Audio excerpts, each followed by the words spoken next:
La malnutrition, c'est les interdits alimentaires. Nous sommes dans une zone où beaucoup pensent que la malnutrition est une malédiction due aux pratiques ancestrales et autres. Les anciens plans de développement communaux n'ont pas pris correctement en compte la thématique alimentation-nutrition.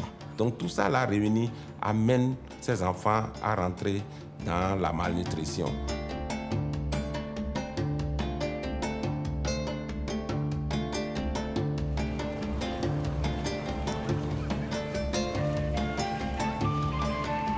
Bienvenue dans la Takora, au nord du Bénin. Ici, nous avons pour mission de contribuer à améliorer la situation alimentaire et nutritionnelle des personnes faisant face à l'insécurité alimentaire, en particulier les femmes en âge de procréer, âgées de 15 à 49 ans, et les jeunes enfants de 6 à 23 mois. Dans le cadre de l'initiative spéciale Un seul monde sans faim de BMZ, la GIZ implémente au Bénin depuis 2016 le projet Sécurité alimentaire et renforcement de la résilience, PROSAR. Le PROSAR a commencé dans 3 communes et graduellement s'est étendu à 5 et ensuite 7. PROSAR a commencé par mettre les moyens de déplacement pour permettre aux agents d'atteindre les zones les plus reculées. Ce qu'on a remarqué, c'est que dans la Takora, comme dans la Liborie, il y a énormément de production alimentaire, mais une persistance de la malnutrition.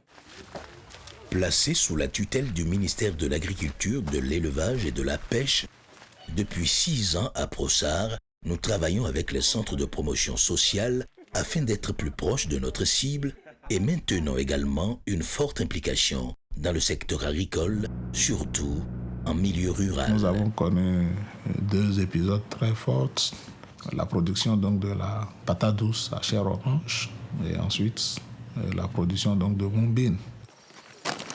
Depuis que le projet a commencé pour nous travailler, là, c'est depuis là que j'ai commencé pour semer ça. Okay.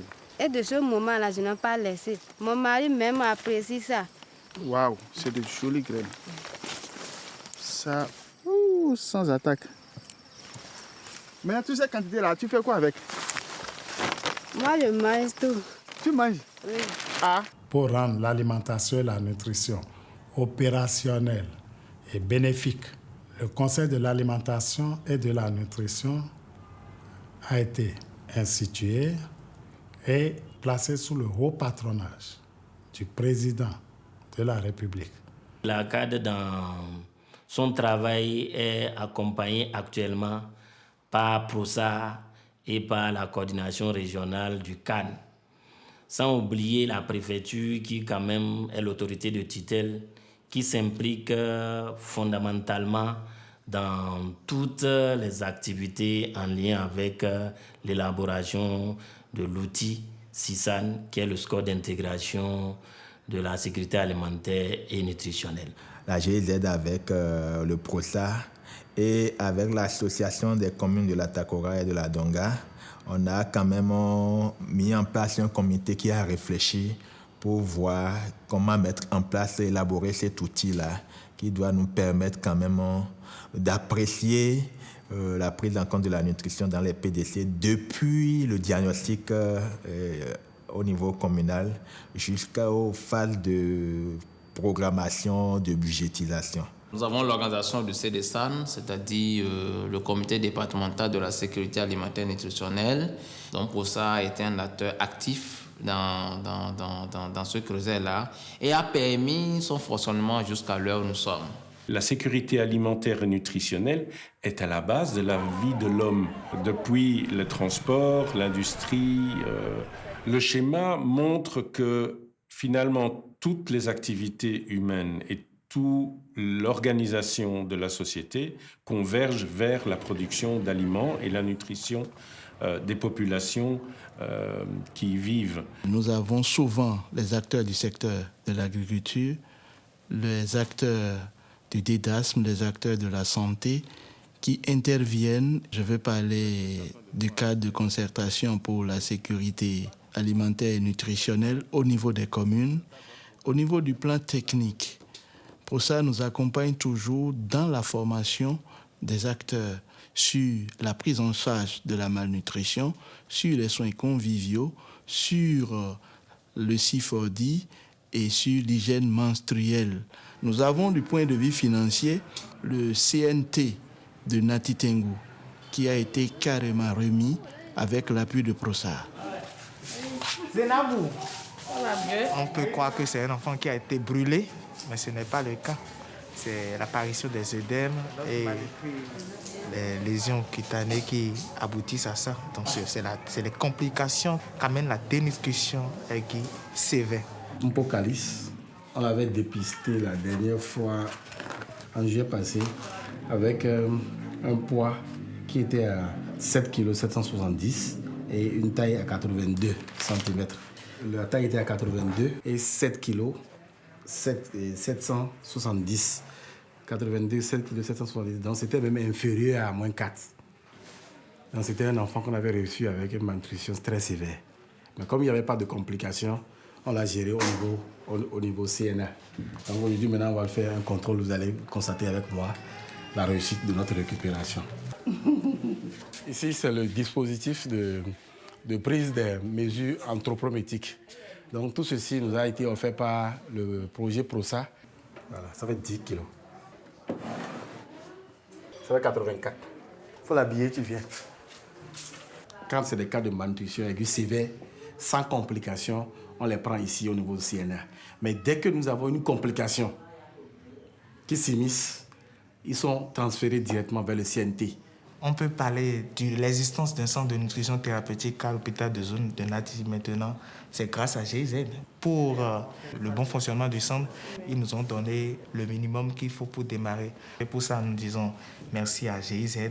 En plus de ça, PROSA aussi s'occupe d'appuyer aux besoins les agents du CNT dans les différentes communications au niveau des mères qui y viennent et aussi d'appuyer aussi des démonstrations culinaires qui se passent par rapport à l'hygiène, par rapport aux démonstrations culinaires, par rapport à la farine enrichie et tout ça. Nous avons eu à dépister jusqu'à 2500 enfants. Ce n'est qu'un seul enfant en cas de malnutrition aiguë sévère. C'est une prouesse. Puis entre-temps, si je vous ouvre un peu mon registre ici maintenant, c'est qu'on avait plein de cas. Tout ce qu'on peut conclure aujourd'hui par rapport à ces indicateurs qui s'occupent de la diversification de l'alimentation des jeunes enfants et de la femme, c'est qu'il y a une amélioration de ces différents indicateurs à travers des indicateurs qu'on appelle l'ITDS, le MAD, qui est le régime alimentaire minimum des enfants, le score de diversification alimentaire. Aujourd'hui, au niveau de la commune de Péonco, avec l'intervention de PROSA, on peut noter quand même des avancées, des améliorations en termes de comportement au niveau des populations. Maman savent qu'est-ce qu'il faut offrir à leurs enfants aujourd'hui, même par rapport aux bouillies et autres là. Quels sont les éléments qu'il faut mettre ensemble pour faire une farine de bouillie pour les enfants. Une mesure de sorgho, une mesure de maïs, une mesure de riz pour une mesure de soja. Avant, comme il n'y a pas de farine, les enfants tombent malades. Maintenant, par rapport à aujourd'hui, on a trouvé beaucoup de choses, on a compris beaucoup de choses. Même le foyer avec les maris aussi, il n'y a pas même bagarre. Mon mari, maintenant, si tu lui vois, la peau est chaude.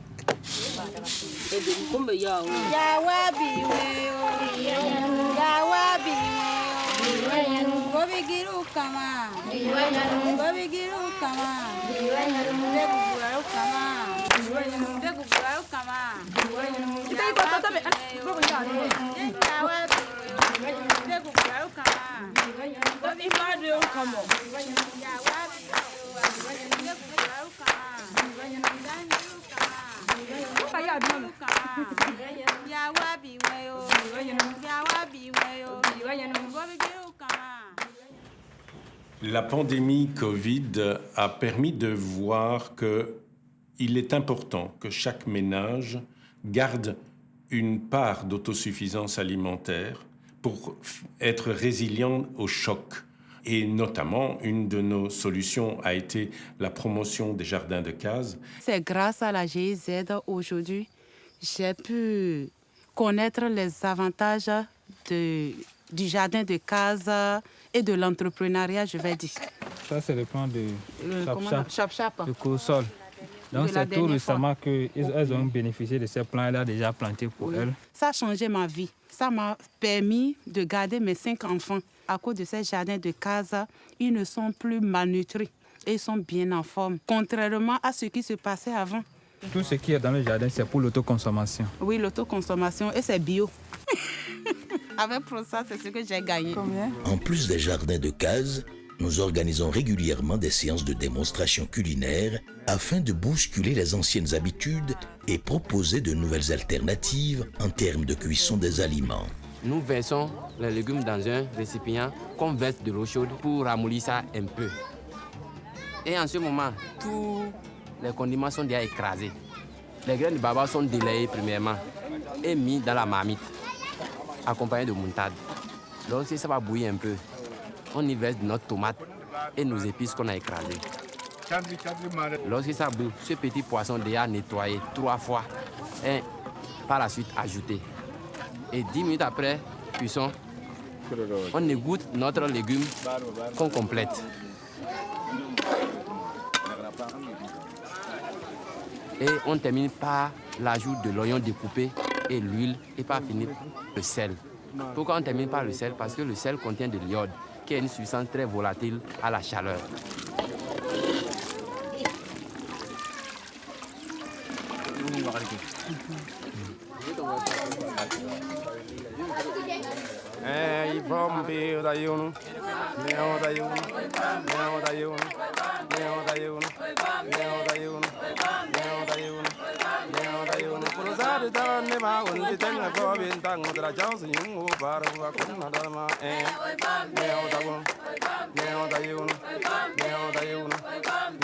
Donc, grâce à tous ces efforts conjugués avec ProSA et autres acteurs, nous sommes progressivement en train de sortir de la zone rouge pour tendre vers la zone orange et pourquoi pas vers la zone verte. Au départ, on était à 13 500 de cibles quand on intervenait dans 3 communes.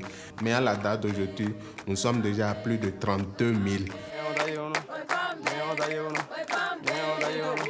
Avec autant d'action et d'engagement des équipes du ProSA, de ses partenaires techniques et financiers, des services déconcentrés de l'État, ainsi que des parties prenantes du projet, nous espérons avoir laissé un héritage, aussi bien dans l'Atakora que dans le pays tout entier, qui va permettre à nos femmes, nos mères, nos enfants de toujours faire face à l'insécurité alimentaire et nutritionnelle, tout en participant activement au développement de leur territoire.